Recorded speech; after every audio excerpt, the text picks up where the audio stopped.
kui võitsis ära kuu valgel ketra, sellest ei tule head.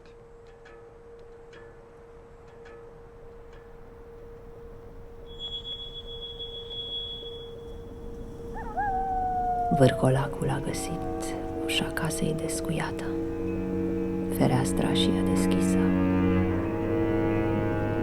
Înăuntru, focul stin, lampa fără o sclipire, lunarea neaprinsă.